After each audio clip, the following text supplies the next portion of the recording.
Hello, everyone. Hi, welcome. Hello, hello. Oh, thank you. Thanks Happy for joining us. Tuesday. Afternoon. So good to Hello, see everyone's Tony. faces. Awesome. Well, welcome everyone to Humans of Customer Success. I was reminded this morning that this is our 8th community hour. We first launched the community back in April of last year, and it's been awesome to see so many of you joining calls month after month, hanging out, spending an hour with us. Humans of Customer Success is supported by Quala.io and every human being that you see here. So thanks for attending. We're going to take a few moments. Jenna's letting everyone into the room here from the waiting room. So while she's doing that, you'll notice everyone is on mute, but feel free to use the chat to introduce yourself if you would like. And we're also going to be serving up a poll here in just a moment. You'll see it in front of you. One big piece of feedback that we got from our last community hour is, one, people are looking to connect one-on-one with community hours or community hour members and have discussions after the call. Hey, Krista. So we want to give you a way to do that, but we want to know what forum you might like. So we have a few that we'll be serving up. You can let us know whether it's Slack, whether it's Clubhouse, whether it's Donut, just let us know. And then another piece of feedback that we heard was asking more live questions on the actual call. So we are going to take some time at the end, probably around, let's see, 12:40, and then let you just actually ask questions live. You can just raise your hand, we'll call you up to the stage, and then you can ask away. And we'll keep the last 5 minutes to just do a wrap up. So you don't have to hold your questions to the end. You can actually chat them and we'll riff on those, or you can wait till the very end of the call if you would like. Choose your own adventure. And then let's see. Okay, so let's get started. I think we have a good amount of people here. So this discussion that we have today is part of an ongoing series. We had a call 2 community hours ago, I want to say, that was focused on sales and customer success. We want to spin one up that's around marketing and customer success. But for this one specifically, it's all about product and CS, helping us better collaborate together and drive overall company growth. So if you're interested in past community hours, or if you want to join future community hours, you can go to quala.io, quala.io. You can click the link. It's all the way at the bottom of the page. Or Jenna, maybe you can actually chat the Humans of CS sign up page that we have. Awesome. Thank you. Okay. So let's introduce our panelists. So if everyone can wave, we have Kristen, sorry, we have Jonathan, we have Conor, and then where are you? There are you, Shonak. So they are all leaders in their own right who have been at the helm of product and CS teams both. It's a pretty unique combination. We don't see that hybrid very often. So if we could just have you first introduce yourself, tell us a little bit about your company and a little bit maybe about your mission there, that would be a good way for us to kick off. So Kristen, why don't I kick it over to you first? Sounds good. Thanks, Ansi. Hi, everyone. Nice to meet you all. I'm Kristen Yerardi. I'm the VP of Product at a company called Randori. We're in the cybersecurity space. We focus on building a product that helps continuous automated red team. So it's called CART, along with the attack surface management piece, which is ASM. Our customers are typically enterprise customers, wanting to continuously run red team activities to help ensure that they remain resilient in the face of an attack. Because it's not about if they'll get attacked, it's really about when. And so our product helps company practice. That's actually where the name Randori comes from. So if anyone knows jiu-jitsu or martial arts, it's about the practice of Randori. And so we currently have just one customer success manager as part of the team. However, we plan to scale that. Prior to Randori, I was actually at a company called WordStream, where I was head of customer success for about 7.5 years. And we had about 125 to 130 SMB customers per CSM at that company. Awesome. Thank you for joining us today. Thank you for having me. Yeah, let me kick it over to Conor. Tell us a little bit about you and about your company and about the mission that you have there. Sure. Conor O'Mahony, Chief Product Officer at Klaviyo. Klaviyo provide email and SMS marketing capabilities. Our mission is to empower creators to own their own destiny. Those creators span all the way from entrepreneurs all the way up to multi-billion-dollar brands. So it's kind of interesting. We span a big range of types of customers. We've got now 204 people in our customer success org. When I started, I believe it was in the teens. So quite a lot of growth over the course of 2.5, 3 years.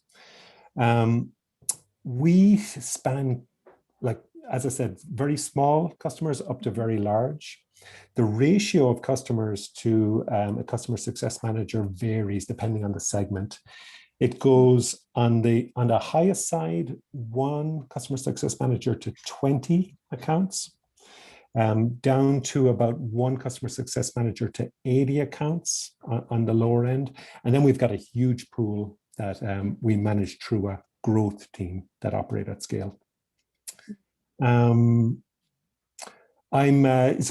Chief Product Officer. When joining, I had a conversation with the CEO and we talked about synergies, and I actually made a case that there's a real great synergy between customer success and product. I could talk a little bit more about that as we get on in the call, but near and dear to my heart, I think the two go together, like put your favorite analogy together. Amazing. Awesome. And then Shonak. Hey everybody, my name is Shonak. Everyone calls me Nak, and you definitely can too. So I've been involved with early stage startups from pre-seed all the way up to Series B for the last decade. I've held a lot of the go-to-market roles, and when you're working at the early stage, it means you're very, very actively involved with product. So most recently, I'm coming off of starting up the customer experience organization at Appcues. So I'm no longer there, but was brought in 3 years ago to start up CS basically from the ground up. There was only 1 team member there, Jackie, who is on the call. Actually, I just saw her chat in there. Basically, we were at Appcues, we were working with subscription businesses, and similar to Conor, we not quite the scale of Klaviyo, but we dealt with the whole range of customer segments, all the way from 1 to 2 person startup teams, all the way up to Twilio, Pinterest, public companies. And so we actually had to do a pretty segmented approach from the ground up. So I had a kind of velocity CS motion, which was one to many, about like 70% of our customers, but only 30% of our revenue. And then we kind of had a mid-level slight tech touch CS, where there was a named account onboarding, and the ratios there were 1 CSM to 80, and then an enterprise motion, which was more like 1 to 30, 1 to 40. So had to kind of develop all that from very much from the ground up, switch the motion from very reactive to a little bit more proactive, and use a lot of data and collaboration with product along the way. That's awesome. Yeah, before I kick it over to you, Jonathan, I just want to call out, if you haven't noticed already, we have teams, leaders of teams that have been a part of early, mid-stage, and later stage companies, and also managing SMB, mid-market, enterprise level customers. So hopefully this is a really good sort of panel to set the tone, where no matter the stage of company that you're working with or the stage of team, we'll have a POV that might be helpful to the cause for you. So Jonathan, without further ado, last but not least, why don't you introduce yourself? Hey everybody, thanks so much, Sonci, for having me here. I'm Jonathan, I'm the CEO of Quala. My path into customer success was kind of accidental. So my previous experience, I see Brian Stevenson here on the call, but I was running engineering at a firm called Inside Squared in Boston. And a year into my tenure there, out of the blue, I had the opportunity to take over the customer success function. And I never fell in love with a new set of people as quickly as I did with the practitioners in customer success. So I was just, the last couple of years, I was focused on, really focusing on engineering and product and sprints and hiring and retaining engineers. And then the next day I landed in customer success, and I was back with these people who were talking to customers 6 to 8 hours a day in this really empathetic way, really listening to their customers. I just fell in love with these people. So Insight Squared was a BI platform, and our ratio there was roughly 20 to 30 companies per CSM. And falling in love with the people and seeing their toolkit, I fell in love with the space and wanted to start a company with Sonci, and that's what we did with Quala to help really combine quantitative and qualitative, this human aspect of customer success and helping people bring that into organizations and really scale. But thrilled to be here. Awesome. Thank you. I see a lot of first timers. So if you're a first timer, feel free to, if you like, share your video. It's always helpful for us to see what remarks are resonating. We'll get nodding heads. We'll get like little thinking. So if you feel comfortable, feel free. Hey, Brian. If not, no worries. We're not all extroverts and not all of us like sharing video. So no pressure, pressure-free zone. So, okay, let me set the tone for the discussion. I think one of the reasons why I put this panel together is because I'm looking for the secrets and silver bullets, tried and true ways for helping CS organizations understand how to better interact with product and vice versa. So put together this group really because I wanted to learn from them. But before we dive in, I have just a question that I think will help ease us into the topic, because we could really dive into the deep end. But if you guys could talk a little bit about what the high level goal is at your company for customer success and how that contrasts with product. And the reason why I asked this question first is because I think that given the different goals that teams have, that can sometimes create alignment between the groups, and that can sometimes throw us into complete misalignment. So tell us a little bit about the goals that CS and product have. Are they different? Are they the same? How do they connect? And I think we can learn a little bit from your organization on how that works. So whoever wants to jump in, feel free. I'll jump in first. So we've actually changed our mission over the years. When I first joined, our mission was simple. It was to help our customers grow. It's kind of interesting. The first 2 years I was there, when we were setting our company goals, we didn't have a company goal for our revenue. That wasn't a factor. Our company goal was revolving around how much money our customers make that's directly attributable to us. That's our North Star. And so, for instance, every company meeting, we would start with what that number is every week without fail. In team meetings, again, that's the North Star. So that's how we would orient ourselves. So what this meant was that the customer success team, teams have quarterly business reviews. We termed them quarterly growth reviews because we were helping our customers grow. We wanted to reinforce that. And so our customer success team, they were being measured on how much they helped their customers grow. And the product team, on the same hand, all oriented around, okay, how can we help our customers grow? And so because the teams were aligned, and I think you touched on something really important here, Sonci, because in some environments, there isn't the same level of alignment, and it can be a lot more challenging. That's not to say it's easy. It's still challenging because the scope of reference for the teams is a little different. The scope of reference for the customer success team are the customers. The scope of reference for a product team is broader than that because it needs to look at the people who are not customers yet. And it could even potentially be looking at other segments or other solutions. So yeah, that's a little bit about us. Very helpful. I have also noticed that with organizations that can struggle, if you usually look to what their North Star metrics are, they're in misalignment from one another, or they're in misalignment with the customer, which can put you at odds. So really great point. Thank you for sharing that, Conor. Yeah, it's a really important point. As I transitioned from customer success at Wordstrom into product, one of the main things that I really tried to do was become more, have the team more focused on the outcomes we were driving than the features that we were building, because we were really felt coming from customer success that we were missing the opportunity to truly help our customers grow their businesses and help them make money, because we were trying to create features that we thought were innovation, but weren't actually moving the customers toward where they needed help in solving the problems that they had. And so if we focus more on the outcomes and laddering up to the things that really mattered, both from a business perspective, because we were much further along by the time I took over product. But I did feel, having come from customer success, that we needed to do more to satisfy our customers and really focusing on the things that matter to them and driving the outcomes so that the features that we drove really actually had an impact.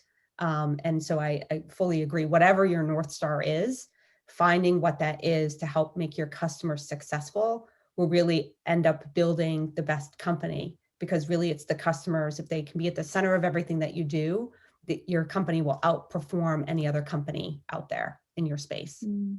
I truly believe that. Well said. I'll just kind of piggyback off of that. I mean, similarly, I think in terms of the outcome and the North Star that you're trying to achieve, the way I break out kind of product and CS, especially at the earliest stage, and this is particularly, I think, in B2B SaaS, is I like to think of like product's job in a lot of ways is to make it really, speed is everything. Time to value, I think, early on is very important. And so I look at product job as like, how do we like scalably remove friction, make it really easy to adopt the product to achieve the outcome. And then CS, specifically CS, not, supports a little bit differently, but in CS, I think it's all about how do we help the customers with process of adopting a product to achieve the outcome, because that's stuff that the product in of itself, even if the UX is amazing, you're still, in selling a software solution, you're asking people to change their process, their internal process, and that change can be dramatic in some ways if you're doing something new, completely new, and then oftentimes it regardless of anything, it is just change. So it's a lot of change management, I think, specifically, that I look at as CS's charge early on, and all in support of helping people find that value very quickly. Yeah, I echo all that stuff there. I mean, if I add one other lens to it, is if you think about the assets and deliverables that each of these functions do, I think CS and product are probably the two most challenging roles in the organization. They have so many different masters, so many people they need to please. But I've had to boil down, when I look at a product, I think they own two main things. One is the roadmap, what is communicatable to our customers, to the organization, where we're going. In a more tactical way, is like a ranked sort order of what the team is executing on. Like what should we be working on next? It's a really hard thing to do, because it's not just the customers, it's the sales organization, it's a marketing organization, it's the CEO, it's the board. You're trying to create this whole thing, so you need to listen to all these things and be really empathetic to all those things. I used to joke, I used to want to wear a t-shirt and a hat around the office is saying disappointing everybody. Like you're slightly, you can't get everybody pleased, and you're trying to do your best point to disappoint everybody the least. And with customer success, it's, there's a phrase we use, is whole product. Like right now, you start off with a piece of software that, I'm a small organization specialist. So all my companies I tend to work with tend to be small, where the software itself is not the full solution. They need to know what the roadmap is. They might need some consulting services. It's the customer success is to help build that gap to really satisfy the need of the customers when the product itself is not fully doing what the product needs to do as a full promise. So Jonathan, I'm really glad you brought up that concept of whole product, because I'm going to age myself now. When I was first getting into product management, it was around the time a book called Crossing the Chasm was out there. So a guy called Jeffrey Moore wrote it. Yeah. So people can look, they can Google whole product concept and you can kind of see something. But basically, here's what it says. It says, hey, a lot of people, when that last line of code is written, they're like, okay, product is done, here you go. But what the whole product concept says is like, hey, the product is every touch point the customer has with you, whether that's in the software with the UX, whether it's with the CS team or the support team or the sales team or your marketing touch points or your partners or services and implementation and so on. But that whole product concept is so important. And that's part of the reason. So I firmly believe in it. I'm a huge endorser of the fact that you need to cater for all of that, and you need to be very cognizant of it. And that is like the product is every touch point. I think that is a super important point, because there's, and I don't know, Jonathan, if you experience this going from engineering into customer success at Inside Squared, or like I experienced it going from customer success into product at WordStream, and carry that into Randori, because even finance, right? You mess up someone's bill or you charge them the wrong amount, like they're looking at the product as the company, right? Not just the thing that they've actually purchased that they log into every day. And so understanding those touch points is so prevalent to customer success, because they're the ones that receive that feedback from the customer, right? And I've been reading a lot about product-led growth and PLG lately, and I saw this great visual of a prism, but it was a backward prism. So instead of all of the colors, the white light going into the prism and all the colors refracting out, it was the opposite. It was all of the colors of the company going in. So you've got sales, you've got customer success, you've got product, like all of these different inputs into product and outcomes, as you said, Jonathan, the product roadmap, which really is a communication vehicle for the strategy of the company, that then also gets broken down into the tactical pieces, right? So that whole company and having that whole view and paying attention to it is super important. What advice would you give to the customer success leader or team that hasn't traditionally thought about themselves as part of the product? You mentioned product-led growth. We talked about the roadmap. I think in a lot of ways, CS feels outside of that process. They might have some inputs, but they're really, the roadmap is decided, the product-led growth piece is decided with their small inputs, but really not a lot of influence on their side. So what advice would you give to these teams to start to help them understand how to integrate themselves with seeing themselves as also part of the product? So it's a good question, Sansi. So as I look at this, so certain things are really hard to overcome if they're institutionalized in an organizational structure. But I'll bet a lot of us have some sort of measure of how happy the customer is, some sort of NPS score. Where's that owned? Is that owned by success? Is that owned by product? Is it owned by the entire company? I think the answer to that is going to kind of illuminate how a company thinks and reacts to this concept of every touch point being part of the customer. Because if you look at the comments that come back when they're filled out in NPS surveys about how happy somebody is, they span everything, every touch point. And so if everybody takes NPS, takes the viewpoint that they own NPS and they own improving it, and if everybody is consuming those NPS comments, if they're, for instance, let's say you're a company that's revolving around Slack, and you have a nice NPS Slack channel, and the comments go in there every time there is one, and everybody checks that every day, and you're just on top of it, and there's a comment stream in there. It's like, oh, I noticed this is on our area, we're on this, and making sure there's vitality in the reaction to those NPS surveys. It can actually help break down some of the silos that might otherwise be, have naturally formed within an organization. So that's part of how I think about it. I think it's all interrelated. There's no silos.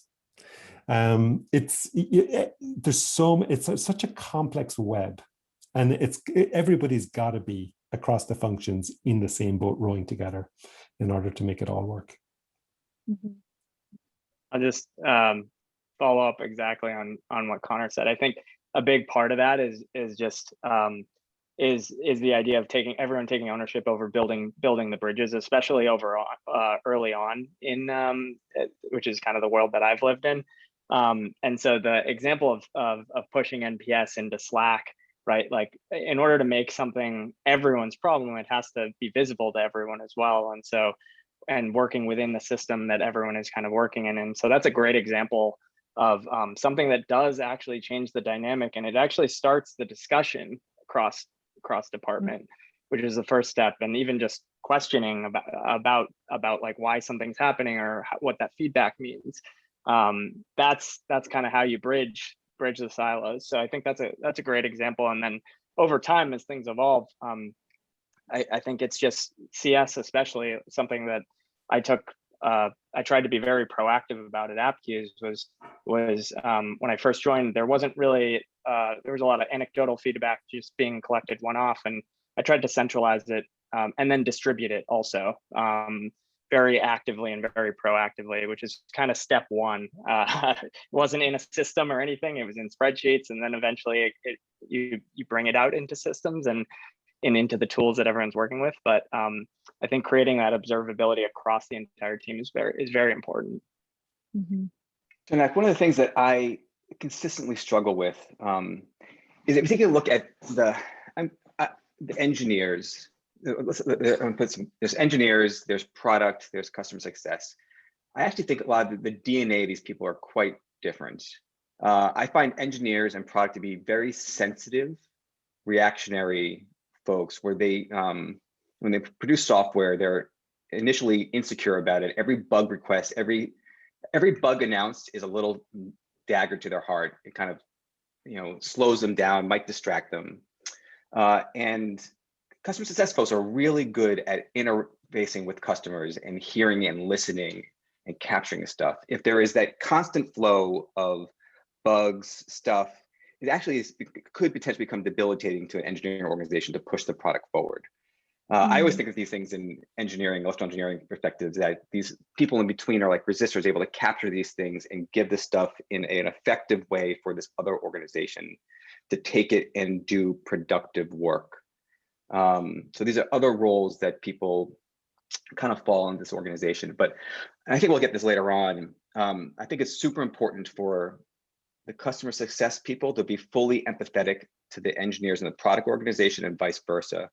I find a lot of dysfunction in these two functions because they're not really putting each other in the other people's shoes. The engineers are not really putting themselves in the customer success shoes, like, oh my gosh, these guys are getting berated because I missed this delivery or I pushed this feature. They're hearing it all the time. Am I really putting myself in their shoes? And on the flip side, customer success is not often putting themselves in the engineer's shoes or the product organization's shoes. Like, all right, they guys need some focused time to get this. They do really care about delivering a high quality product. We do not want to ship a product with bugs. So as organizations evolve, I think the ones that do it well really shine a light on how other people think and operate. Yeah, I'm curious how other people will react to that kind of. I think your point on empathy is huge. There's a phrase that I like to use a lot, which is, hey, you should assume that everyone's coming to the table with positive intent, right? Like you should assume that they're doing what they're trying to do to the best of their ability. I don't think there's really many people out there that have encountered someone who's nefariously or on purpose tried to release something with a bug or put something out there or provide feedback in a bad way. Like, we all care. The reason why some of our companies do so well is that we all care inherently, personally, about the success of that company and that customer. And having, being empathetic and trying to find the best words. Or if someone comes to, one of the things I used to hear from product managers all the time, well, I just want to hear the problem. They always tell me the solution. I was like, well, they're human. They don't think in problem statements like the way that you've trained yourself to think in problem statements, right?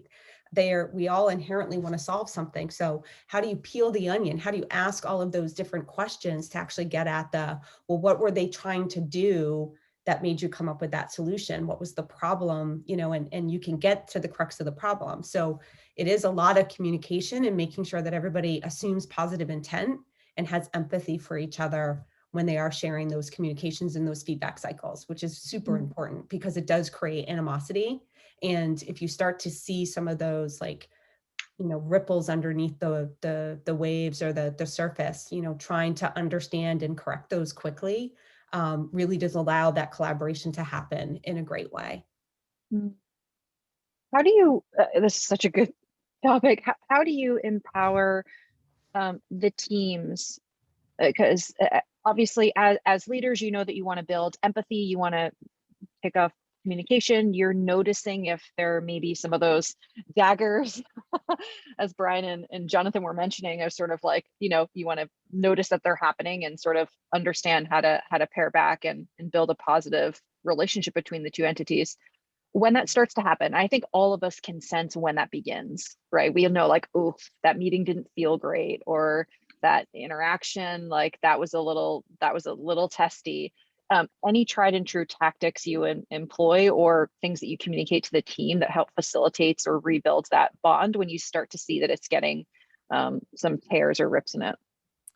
Yeah, so I've definitely encountered a situation where meetings were not, I came into a situation where meetings were not very productive, and it was nobody's fault really. There were a set of challenging circumstances. First thing I did is, okay, let's kill the non-productive meeting. That was a touch point between product and success at the time. And my way of approaching it after that was, I wanted product to shadow not just customer success, but also implementation / onboarding, also sales. Every role has its challenges. And I wanted to try and start developing empathy.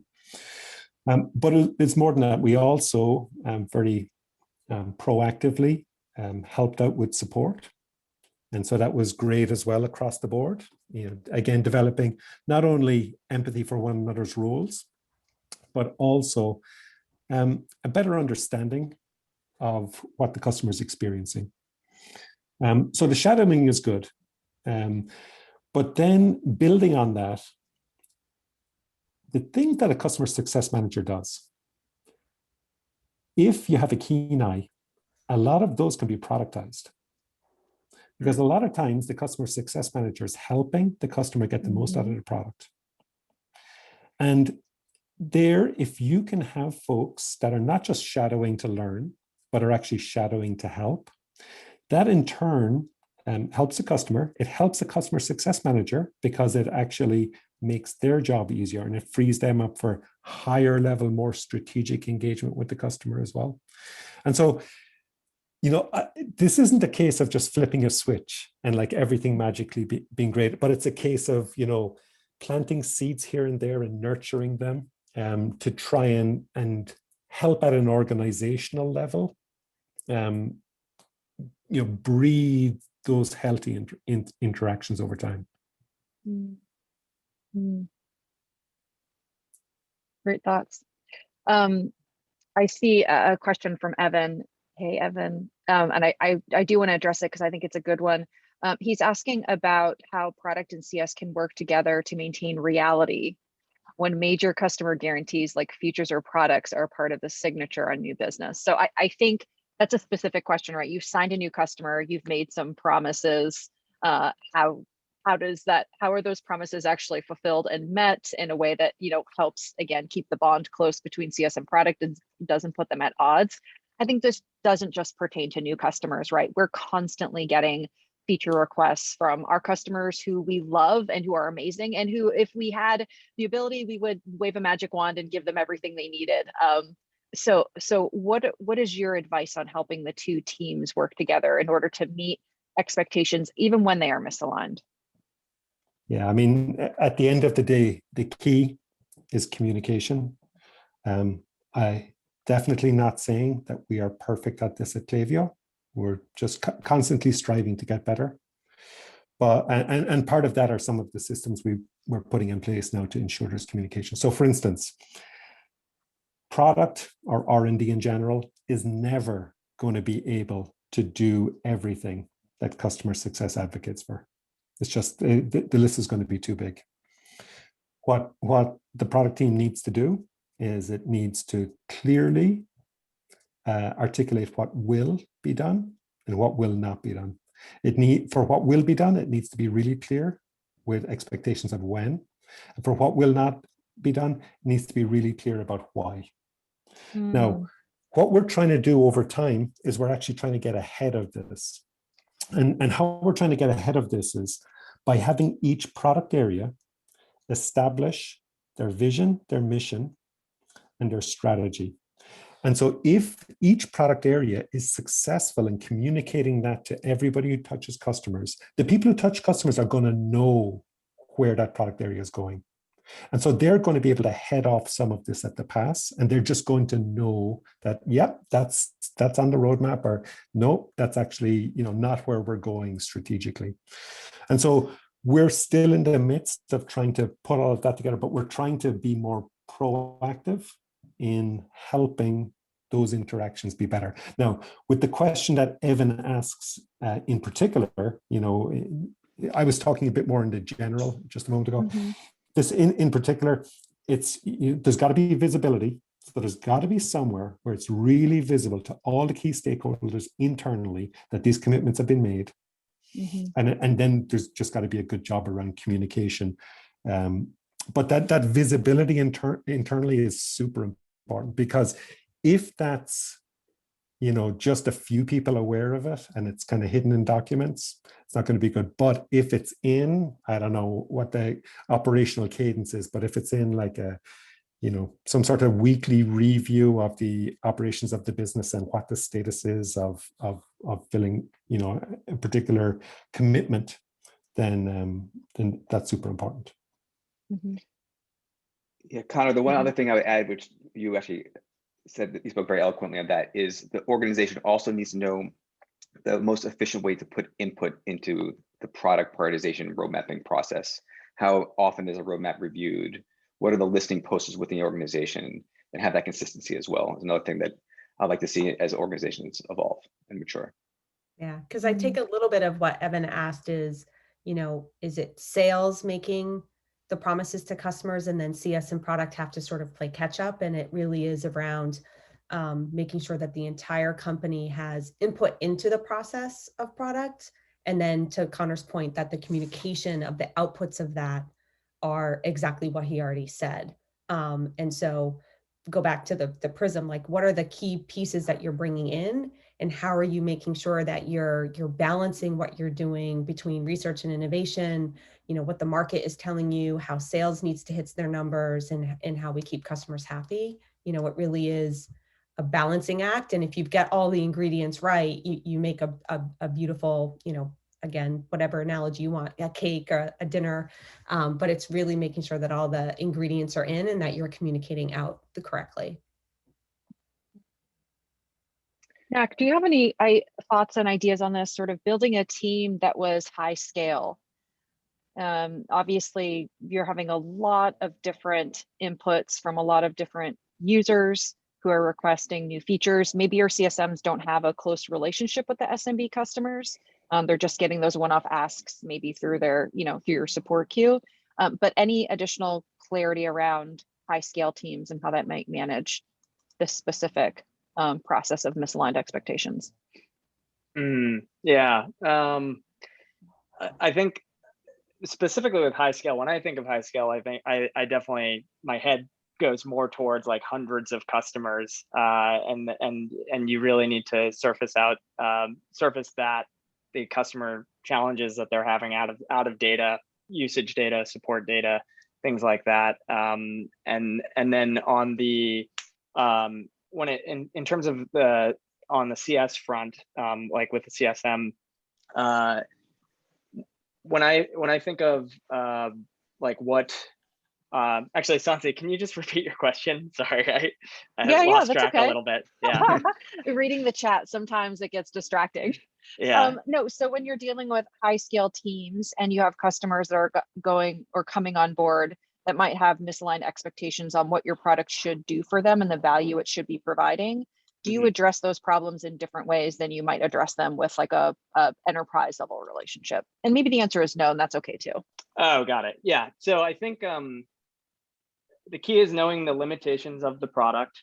So the CSMs need to, if the CSMs need to understand the limitations of the product, And then they need to essentially, we need to create guidance and education on how to actually get the customers to use it in a way that's they're able to. There's not really, I think, like a lot of it's expectation setting. So you either do that in the sales process if it's a touch sales process. You do that in the onboarding process if it's a touched onboarding process. And if not, I think a lot of it comes down to actually is just like, how are you proactively providing self-service resources or expectation setting in your resource, your knowledge base environments. I think it comes back to what Jonathan was talking about earlier too, that concept of the whole product, making sure all those touch points are in alignment. When I was getting the what we call growth team, that scale team off the ground, I put in place a really simple kind of way of looking at it. I'm sure the team have made it a lot more sophisticated since, but when I started off, I said, hey, here's what I want. I want us to reach out to the top 10 performing customers each week in this category. And what I wanted us to do is I wanted to talk to them, understand, hey, how come it's going so well for you? Like, what's going on? And try to learn. I also wanted us to reach out to the 10 worst performing customers each week and understand and just hold their hand, help them. But as they're doing that, be thinking about, okay, how do we have it so that the next time around, we don't have to rely on me to do this, and that we either bake it into the product, bake messaging into our marketing materials, whatever it takes, but just how do we handle this at scale? And so basically the following week, again, top 10 most successful, bottom 10 least successful, and then just keep on iterating, and over time, more and more of those scale issues start to just, fall away. Good points. Good points. Okay, let's spend some time with some live questions from the group. If any of you have a question that you would like to just ask one of our discussion leaders, you can go ahead and raise your hand, and then we'll call on you and you can unmute. Leah, I think you had asked one in the chat a little bit earlier. If you're cool to just float that, you can go ahead and do that, and we'll see what thoughts come up. Yeah, definitely. Thanks, Sansi. So this is for anybody, but my question is, our product team has said that they are heads down focused on something that's considered business critical, and they don't have the bandwidth or the time to acknowledge or work on any product feedback requests from customers, which obviously puts the CS team in a bit of a tough position. So I'm trying to figure out how to manage that, and I would love any and all advice that you guys have. That is a tough place to be in. I think my first part of advice, I saw the quip, which is, customer feedback is business critical, but try and understand a little bit more from product around, what it is that they're working on, what makes it so mission critical, how long is it going to be that the team is focused here?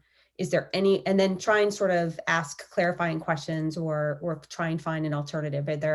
Is there any way that we could at least do some work to understand, what customers really need next? And so I can give customers a timeline on when we'd be able to get some of these major issues done.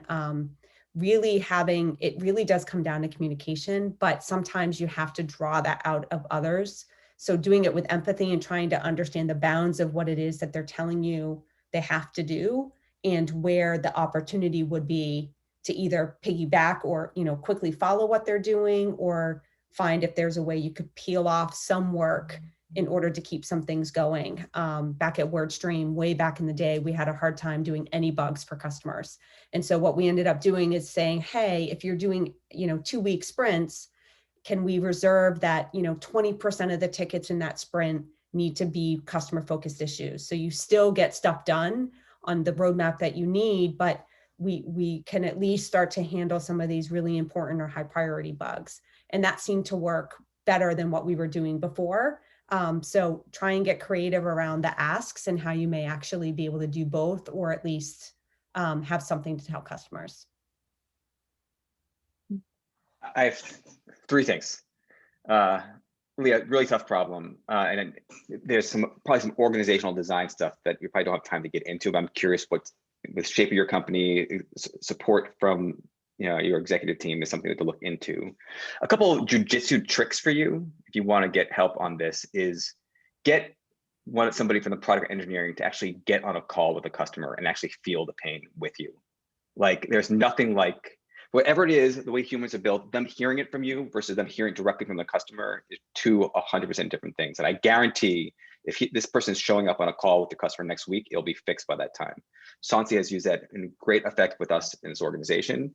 And it's sometimes effective. It's not always use that trick, but it's part of this empathy thing for them really to feel it. The other more systematic thing that might be helpful is just to have a list of, these are my top 3 bugs as a customer success organization, and have it on a Google Sheet or whatever it is. Every week, these are the 3 things that I want done. It's not this huge, crazy list of bugs, but these are the 3 things. And let's have a 15-minute meeting with your team every Monday. These are my top 3 things. What's going on? Might make it a more tractable problem, and might be able to get some more traction on that. And the third thing I would offer up to your engineering organization is, like, they should have dedicated swim lanes. Yes, product needs to get pushed, so there needs to be a dedicated swim lane for that. But if there could be one track to help on whatever it is, whether it's a half FTE or 1 FTE to help with these customer things, I think will probably go a long way in your organization. Mm-hmm. Bam, bam, bam. Mm-hmm. Yeah, this is a tough one. And Jonathan, I appreciate your suggestion, but I mentioned that it also feels a little bit like black magic, because putting the product and engineering leaders, on calls with customers is so good so that they hear the customer voice. But once they're locked into that relationship, then they might even derail some of the larger company goals because of 100%. that connection, right? So it can use it sparingly. I think all our Quala customers are probably looking at us because we join so many of their calls. Product CS, we're here for it. But use it sparingly. It can be very, very helpful. Part of it is, I know we have the notion of a product owner, and the thought behind the product owner is that this person should be the person that's like the voice of the customer and should know what to do. But in reality, product owners are also not in front of customers day in and day out.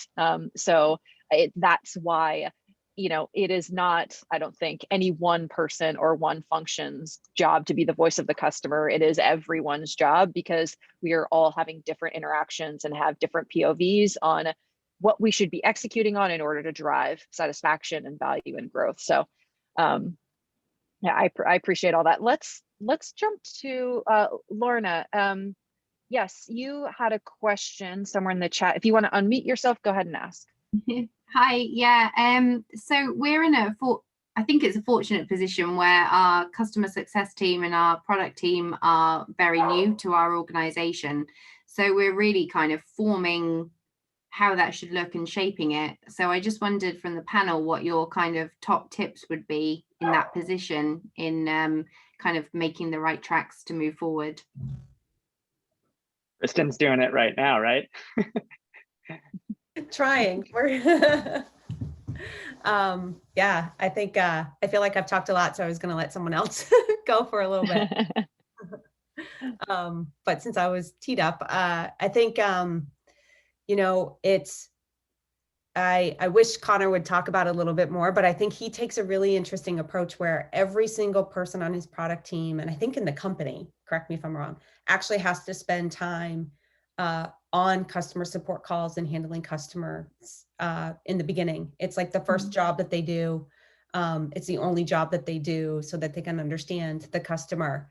I think that is an aspirational place to be for every single company, including the one that I'm starting, because I do believe that customer success and product have to have a symbiotic relationship like sales and marketing do, right? Like the best sales and marketing organizations work well because they're playing off of each other. They're in sync. They may have a healthy tension, but they're really trying to work well together. In customer success and product, I look at it as the same thing. Like we have to be working well together. So setting up those communication paths early, the feedback cycle, and those swim lanes, and how you're sort of like, it's really sort of like how internally you're going to operate and then live that every day and actually have it become part of your culture.